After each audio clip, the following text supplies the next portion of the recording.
So today, we're diving into a really powerful, maybe even radical idea, delusional self-belief. It's that art of pushing way past what everyone, and I mean everyone, logic, history, even your own friends, tells you is possible, all so you can achieve something truly amazing. Let me just start this off with a question for you. We all worry about failing, right? I mean, who doesn't worry about falling flat on their face when they try something new? But what if that's not the real fear that's holding us back?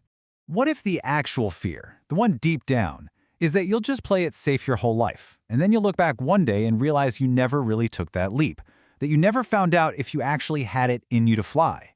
Now that is the core idea we're going to unpack today. Okay, so this whole idea, it sets up this huge conflict, a real battle that's at the heart of every single big dream. It's the ultimate showdown, the world's cold, hard logic versus your own unshakable belief. Just look at how this is framed. On one side, you've got their logic. It's built on history, on data, on all the past results. It's that voice that always says, nope, that's impossible. But then on the other side, you have your belief, that powerful, almost irrational feeling that, yeah, you can do it.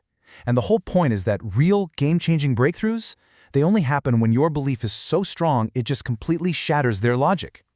And this right here, shows us that the fight on the outside is really secondary. The real war, the one that matters, is one inside your own head. Making $1 million, that was the easy part. The truly difficult part was just believing it could happen to you. So if belief is the key, then what's the lock that stops so many of us from using it? Well, it's a simple two-word phrase that literally builds a prison in our minds. What if? Let's break down how this actually works. This has been called the language of the poor. And not poor in money, but poor in ambition. It's this downward spiral of questions we ask ourselves. Well, what if it doesn't work out? What if I don't get picked? What if I pour 10 years of my life into this and it all amounts to nothing? And these questions, they always lead to the exact same dream-killing conclusion. I better not even try.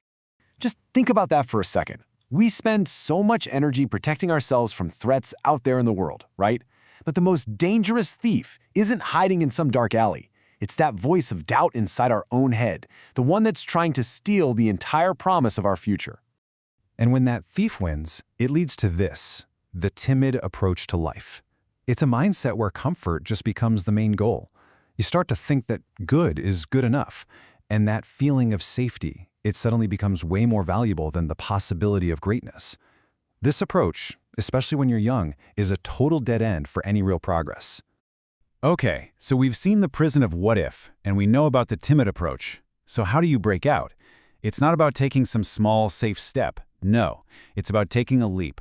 A necessary, absolutely terrifying, and in the end, totally liberating leap of faith. So what does this leap actually look like? Well, first, you're standing at the edge of some huge decision. Your brain, which is hardwired for survival, is just screaming, danger, step back, don't do it. But then there's that other voice. Your soul, your gut feeling. The real breakthrough happens the moment you decide to listen to that voice, and you just jump.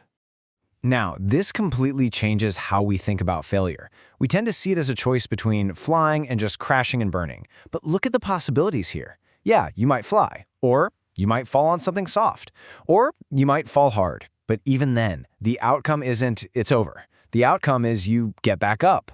So 2/3 of the time you fall, but 100% of the time you survive and you move forward. Failure isn't the end, it's just part of the process. And this really puts everything into perspective. We try so hard to avoid risk, but life itself is the risk. Choosing a career, getting married, having kids, it's all a gamble. The point is blunt, but it's so important. There is no truly safe path. Because, let's be real, none of us are getting out of this alive. So why not risk it all on something that actually matters to you? All right, so if taking the leap is the answer, how in the world do you build up that kind of courage? Well, there's a clear method being proposed here, and it all starts with the words you speak. It's about literally speaking your own future into existence. These two words are presented as the most powerful words in the entire universe. It's not I hope to be, it's not I'm trying to be, it is simply a declaration, I am. It's a statement of fact, a reality that you create with your own words before anyone else can even see it. This right here is the absolute core of manifestation. It's about making something real by first believing in it, intensely, without a single shred of doubt. The idea is that the universe actually responds to your declaration.